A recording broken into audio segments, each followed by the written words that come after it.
I now call this meeting of the Ann Arbor Public Schools Board of Education to order. I would like to remind everyone that this is a hybrid meeting and that some of our presenters and audience may join by Zoom. Mr. Cooley, may we have a roll call, please? President Feaster. Here.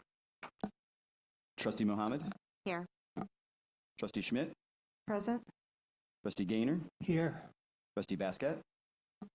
Trustee Caraharo. Here. And Trustee Dupree. Here. We have a quorum. Thank you, Mr. Cooley. We're now down to motion to approve the agenda. Trustees, have you received the agenda, and are there any changes? Seeing none, may I have a motion to approve the agenda? Motion to approve. Moved by Trustee Dupree, supported by Trustee Schmidt. Mr. Cooley, may I have a roll call? President Feaster. Yes. Trustee Mohammed. Yes. Trustee Schmidt. Yes. Trustee Gaynor. Yes. Trustee Caraharo. Yes. And Vice President Dupree. Yes. Thank you, Mr. Cooley. We are now at the public commentary section of our meeting. The board would like to remind everyone that individuals who have signed up for public commentary will have their names called and are given an opportunity to speak or have comments read by members of our staff. Commenters will receive up to 4 minutes with a total of no more than 30 minutes allowed for public commentary for the public commentary period for this special meeting of the board. When your name is called, please come forward and speak at the microphone. To help manage your time, a clock will be placed on the screen in front of you. As noted in Policy 1300, speakers should take into account the rules of common courtesy and refrain from making personal attacks against employees, volunteers, students, parents, community members, or members of the board. Also, please understand that board members do not respond to public comments, but will listen carefully and will follow up as appropriate. Mr. Cooley, how many sign-ups do we have? We have 10 sign-ups tonight, so each one gets up to 3 minutes. Thank you, Mr. Cooley. The first comment is Norma Martinez, and then Rebecca Hogan. Norma writes, "The members of the Finance Committee should be ashamed of themselves. The Plant Moran report clearly demonstrates that the Finance Committee should have been more diligent in their work on the single most important aspect of the board's responsibilities. Then, on top of that, they both voted for the Plant Moran presentation to be cut from the agenda on June 26, 2024. They justified it by saying that it was not needed since the report would be released to the public. President Feaster, you need to add a third person to the Finance Committee and most importantly, remove the 2 current members and replace them with other members who can hopefully be more inquisitive and do more than rubber stamp whatever is presented to them. President Feaster, hold the Finance Committee responsible for their failure as stewards of our community's finance." Next is Rebecca Hogan, then Sarah Aherns.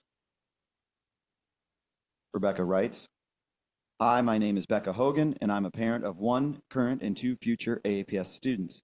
First and foremost, as a parent and active voter, I want to thank the board for releasing the Plant Moran report, and particularly voting to have Plant Moran present their findings to the public on record. That was an important move back toward restoring the trust of the public, and as publicly elected officials, it is your duty to do so.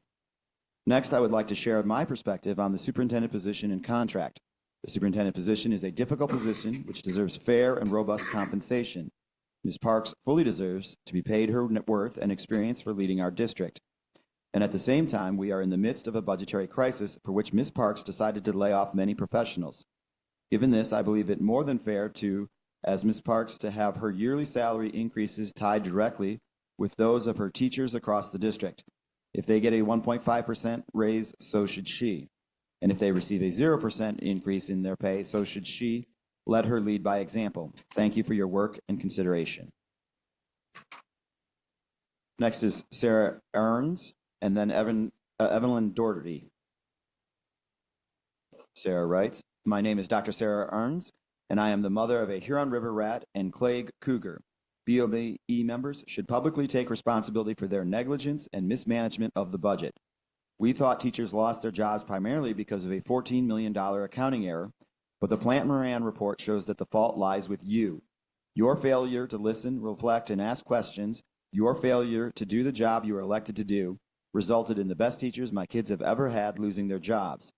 This is a teachable moment. We, especially the students, are watching. How will each of you take responsibility for your actions?" Next is Evelyn Doherty, and then Christy Schaefer. At the board meeting on April 11th, Marios Dimitriou included the assumption that all teachers would receive an annual step 1.5% raise and 5% increase in health care in all of his proposals for returning the fund balance to 5%. This assumption was presented several times since April 11th and was part of the plan approved by the BOE. As we negotiate contracts for central administration, it seems logical that if teachers are frozen and not receiving their annual steps, then an administration should also be frozen and not receiving annual raises. Part of the superintendent's proposed contract includes an automatic 3% raise for the next 4 years. The last time teachers received their annual steps for 4 consecutive years was 2005 to 2009. I urge the board to consider that administration should only receive raises if teachers are also receiving their annual steps and the district is meeting the other assumptions presented by Dimitriou. If teachers are not receiving annual steps every year, as has been the case since 2009, it is unacceptable for administrators whose main role is to ensure the financial well-being of our district to be receiving annual raises.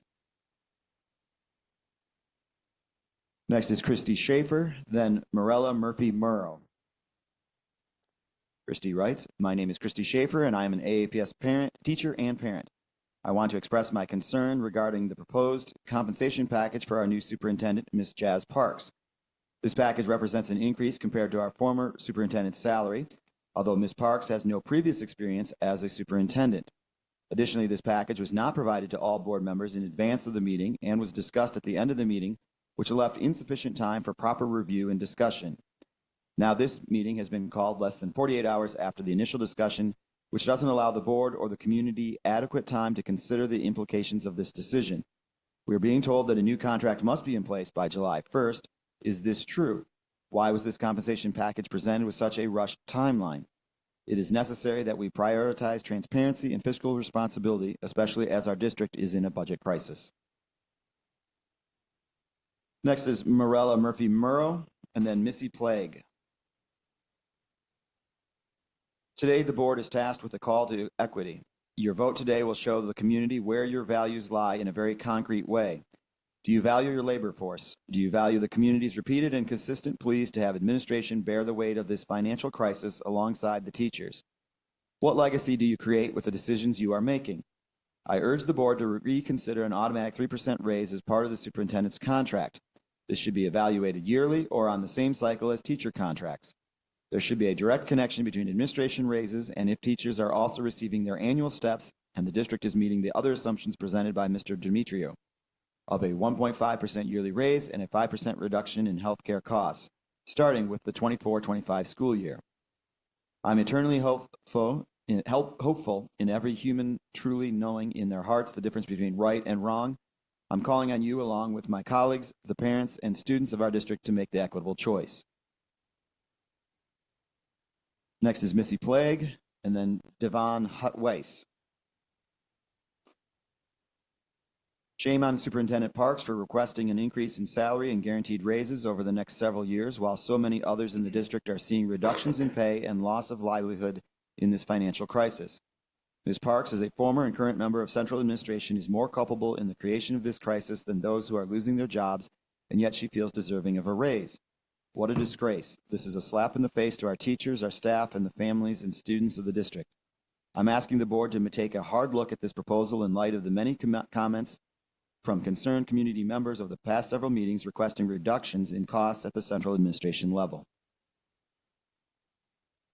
Next is Devin Weiss, and then Kristen Frazier. The recent post on the APS Facebook page about the hiring of an external candidate for the director of bands at Pioneer High School raises two questions. One, was there an interview process that resulted in qualified internal candidates being interviewed for the position? Two, if so, why was an internal qualified candidate not selected for the position, given the APS budget constraints? This may have allowed another internal position to remain. Next is Kristen Frazier, then Ari Rocker. I was expecting more from Superintendent Parks, more compassion, more empathy, more consideration, more camaraderie, and more leadership shown in her contract negotiation process. But I didn't see that. What I saw was greed, disrespect, and disgrace, asking for an outlandish salary, a pay raise she hasn't earned, and guaranteed percentages above those in the district. Let me remind you, Parks was part of the administration that brought us into this budget problem, and yet she sits before you with this outlandish request. I encourage you all to ask questions, speak up, do not sit quiet because the so-called professionals have brought forward information. Something is wrong here. Make a change, reduce pay, percentage, and term. And finally, Ari Rocker. Dear esteemed members of the Board of Education, thank you again for creating transparency by releasing and holding an additional presentation on the Plant Moran report on Monday. Thank you also for pushing APS to create publicly available lists of positions affected by layoffs, transfers, and retirements.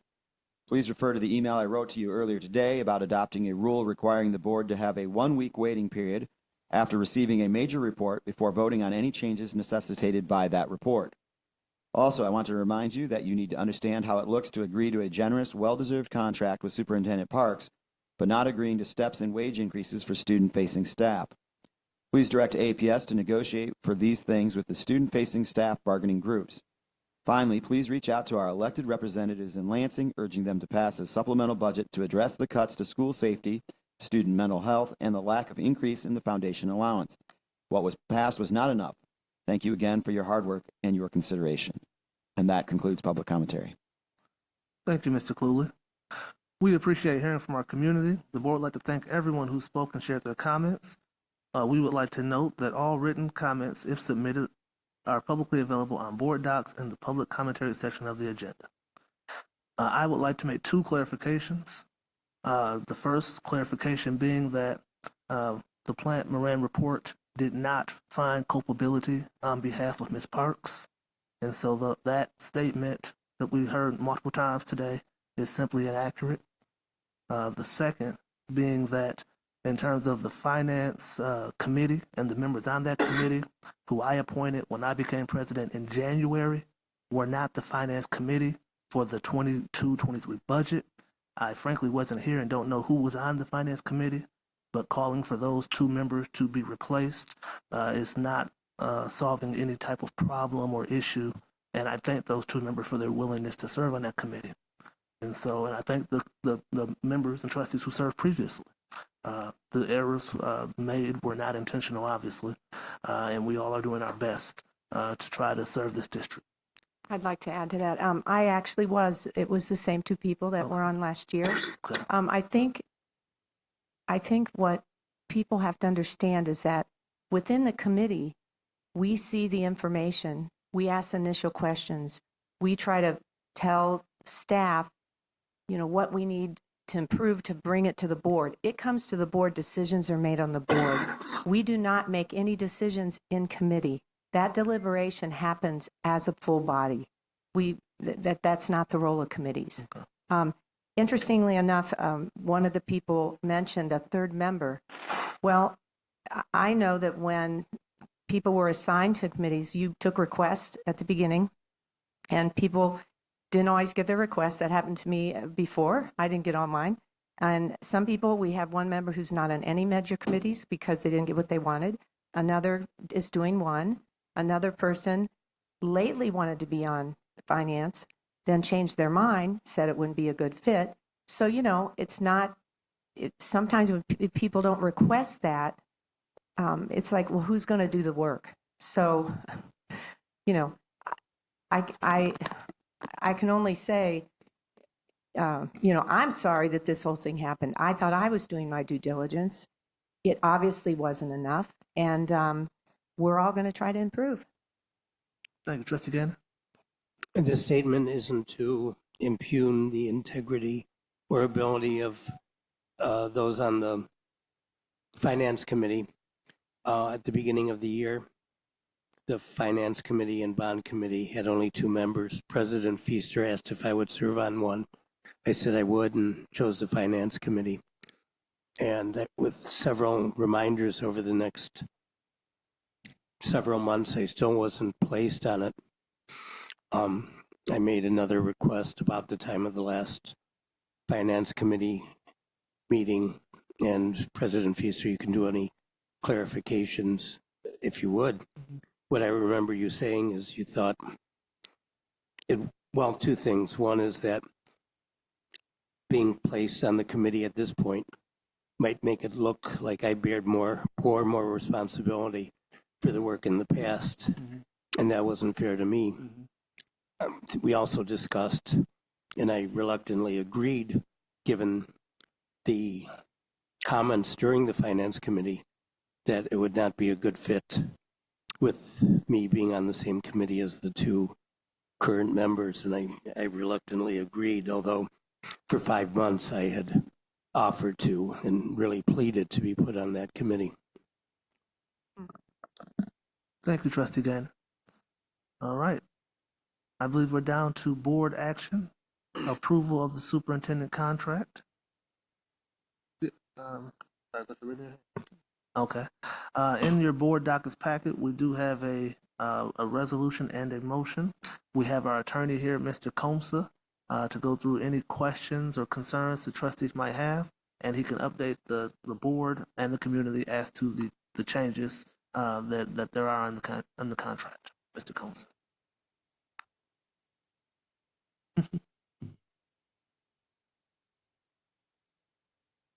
Thank you, President Feaster and trustees and Jazz Parks.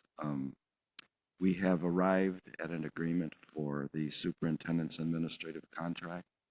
And what you have in your packet, what you received from me today, there's one additional change that I will read into the record so that it's reflected in the record that the Jazz Parks and her council have agreed to the change as well. And that is paragraph 6, compensation.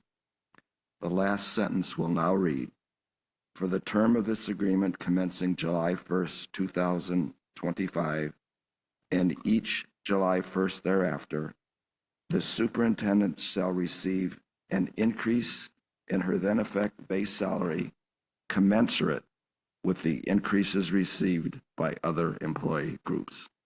So if you note that change on your contracts, I will have these redone, and this is a public document, and we will treat it appropriately, but it will be corrected with that agreed upon change.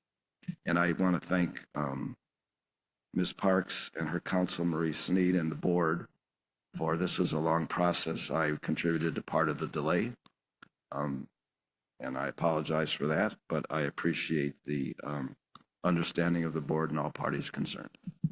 Thank you, Mr. Comsa. And thank you, Superintendent Parks, for working with Mr. Kopsa, Trustee May I? Gainer. Yeah, please, I'm sorry. would it be proper for you to publicly state the other changes that have been made in the contract since the one we received 2 days ago? Sure, if that's the pleasure of the board.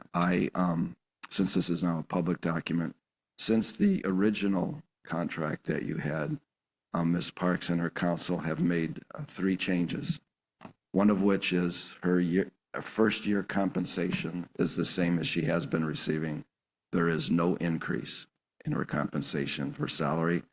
And so that change was made in the contract. Number 2, the original agreement was a rolling contract for 4 years. Ms. Parks and her counsel have agreed to reduce that to 3 years. And the final change was that Ms. Parks was to receive a 3% increase per year in her base. Then she agreed to reduce that to 1.5% increase.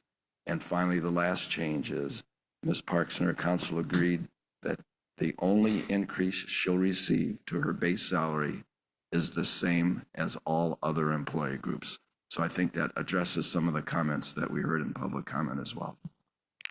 Thank you very much. Thank you, Mr. Comsa. And I was saying thank you to Superintendent Parks and her counsel for. Yes, something before I go. No, when it's my turn, I'd like Okay.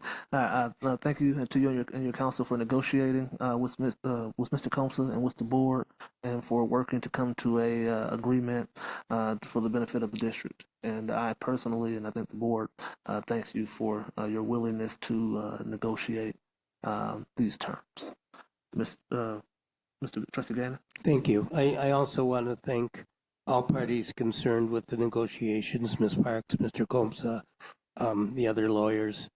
I feel we'll get to the vote, but I appreciate the good work. I do also appreciate your apology for your share in the delay. I want to make clear that was a disservice to everybody involved, and especially to Ms. Parks. There was the perception that we had finished negotiation and came to an understanding when we came to the open meeting on Wednesday, but that without everybody being aware of the fact that was not true. The negotiation process hadn't been finished. Communication had fallen short, and these 2 extra days did give us the chance to finish the clear negotiation process, and that extra time ideally should have happened earlier, and there shouldn't have been a need for a change at the last minute. But I don't think anything was done under duress. I think Ms. Parks operated in good faith and with the welfare of the district in mind throughout. And I want to show that appreciation. And again, I'm very sorry it came out the way it did. But I feel it's been followed through and corrected at this point. So thank you. Trustee Muhammad? So I also wanted to thank Mr. Komza and Ms. Parks for, negotiating the contract, especially making those adjustments. It shows your strong leadership and that you really truly care about the district and all employees, because it has been a tough year. And I know, again, working with you early on and even now, but when I was president, you stepped up and went through the crisis, the budget crisis. A lot of things were happening. So I appreciate you being flexible and negotiating the contract. So thank you. All right. Trustee Carroll? Yeah, I'm glad that we were able to get through our negotiations. I think probably the most valuable one for me was the clause that Mr. Komsa said right before we started our discussion. And I do think it does show a willingness to work. And as I said in the public commentary even today, I think that this kind of clause does communicate both the board values and your own. So I thank you for agreeing to that clause, and I'm looking forward to working and moving forward. Trustee Schmidt and Trustee Dupree? We are fortunate to have you. Very fortunate. I know of your time in the district, and that word equity that's thrown around quite a bit, your decision making throughout your career and over these last months through this budget crisis show that you care about that, and you care about all kids and on their different situations. You're very creative at problem solving. Your team respects you. Teachers respect you, across the district. And your commitment is so clear. So I'm really glad that I'm honored to vote in favor of this contract, and I'm just really glad you're leading our district. Yep. So while we're giving flowers, definitely, I do appreciate you coming in, stepping into an impossible position. And while praising the work that you've done, I want to make sure that we point out the grace in which you've been able to handle the criticism that you've received, the grace in which you've been able to handle some of the pressure that we've put on you as board members. It is a lot of work that you and your team have put in. And each and every day you show up with dedication, and it shows that you care about this district, you care about your work, and we definitely appreciate you. And I wanted to make sure that was said. I also want to recognize that as women in a professional setting, particularly Black women in a professional setting, we go through a lot to get where we are. And again, for you to be able to handle so much of this pressure with so much grace is what we do every day. But you deserve your flowers for being able to do that. And last thing before I will make a motion, I just want to say again, thank you for what you have been able to do since I've been here on the board, being able to identify this issue, find us a consultant CFO from thousands of miles away and bringing them overseas, and for helping to make these fine, narrow, painful, but needed reductions in alignment. It's not insignificant, and I personally appreciate it. And being able to have the Plant Moran report come forward and not identify you as having any culpability in the situation also gives me confidence in your ability to move us forward. I think it helps to give some trust to the community that you are, in fact, the right person at the right time. And I look forward to working with you for however long I remain on the board. And with that said, I'd like to make a motion to pass the resolution that's in your board docs packet to approve the contract of Jazz Parks. Is there support? Support by Trustee Schmidt. Any discussion? All right. Mr. Cooley, please.